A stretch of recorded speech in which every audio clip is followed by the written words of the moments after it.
Iran America की जंग में पाकिस्तान शांति दूत बनने को लेकर अपनी वाहवाही करने से थक नहीं पा रहा है। लेकिन हकीकत कुछ और है। सच्चाई ये है कि उनके अपने घर में अंधेरा छाया हुआ है, क्योंकि पाकिस्तान के पास एक दिन का भी तेल नहीं बचा है। ईरान अमेरिका तनाव के बीच मध्यस्थता कर रहे पाकिस्तान की हालत ऐसी है कि मुल्क की धड़कनें किसी भी वक्त थम सकती हैं। खुद पाकिस्तानी मंत्री अली परवेज मान रहे हैं कि देश के पास स्ट्रेटेजिक पेट्रोलियम रिजर्व के नाम पर कुछ नहीं है। जिस भारत को वो दुश्मन कहते हैं, उसके पास महीनों का भंडार है और पाकिस्तान के पास महज 5 दिनों का कमर्शियल कच्चा तेल। करोड़ों डॉलर के कर्ज में डूबा ये मुल्क अब अपनी ऊर्जा सुरक्षा के लिए रिपोर्ट तो तैयार कर रहा है, लेकिन उसे लागू करने की फूटी कौड़ी भी जेब में नहीं है। ये तो वही बात हो गई कि अपना घर चल नहीं रहा और दूसरों का झगड़ा सुलझाने चला था तानाशाह आसिम मुनीर।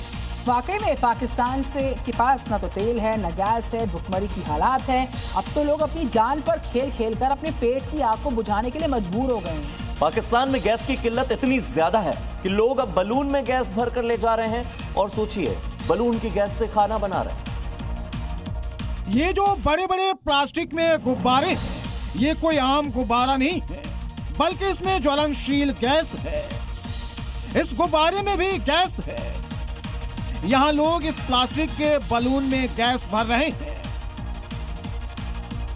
घर में मौजूद प्लास्टिक के इस थैले में भी गैस है। पाकिस्तान में जिधर देखो, जिसे देखो, उसके हाथ में आजकल प्लास्टिक का ऐसा ही बलून नजर आ रहा है। इन गुब्बारों में कोई आम गैस नहीं भरी है, बल्कि जिस गैस से घरों में खाना बनता है, चूल्हा जलता है, वो कुकिंग गैस इसमें भरी हुई है। और उसे खाना पकाने वाली गैस से भरे इन गुब्बारों से आजकल पाकिस्तानी खाना पका रहे हैं। पश्चिम बंगाल को लेकर एग्जिट पोल में बीजेपी को फायदा। जी न्यूज के एआई एग्जिट पोल में बीजेपी की सरकार बनने की संभावना। पश्चिम बंगाल में पहली बार बन सकती है भारतीय जनता पार्टी की सरकार। असम में एक बार फिर से बन सकती है बीजेपी की सरकार। एआई एग्जिट पोल में बीजेपी को मिल सकती है 80 से 86 सीटें, तो तमिलनाडु में डीएमके गठबंधन को फिर से पूर्ण बहुमत के आसार। मिल सकती है 140 से 162 सीटें। पश्चिम बंगाल विधानसभा के दूसरे फेज में हुई रिकॉर्ड वोटिंग।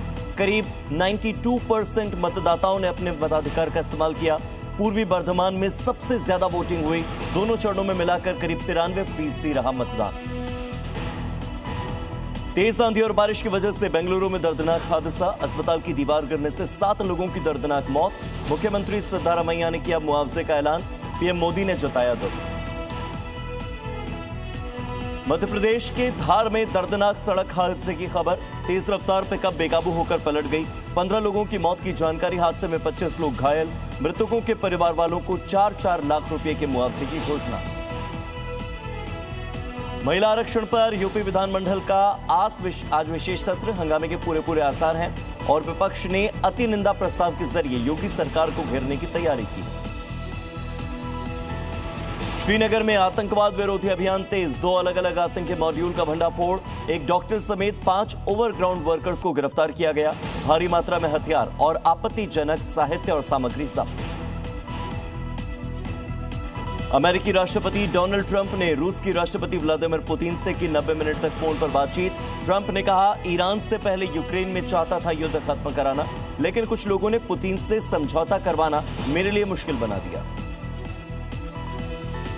पाकिस्तान के बहावलपुर में जैश ए मोहम्मद की टॉप कमांडर मौलाना सलमान अजहर की रहस्यमय हालत में मौत। अज्ञात वाहन ने टक्कर मार दी। कई आतंकी घटनाओं में शामिल रहा था यह आतंकी। लंदन में चाकू से हमले को सरकार ने दिया आतंकी हमला करार। यहूदी विरोधी आतंकी एंगल की जांच की जा रही है। पीएम कीर स्टारमर ने कहा, इस तरह की वारदात बर्दाश्त नहीं की जाएगी।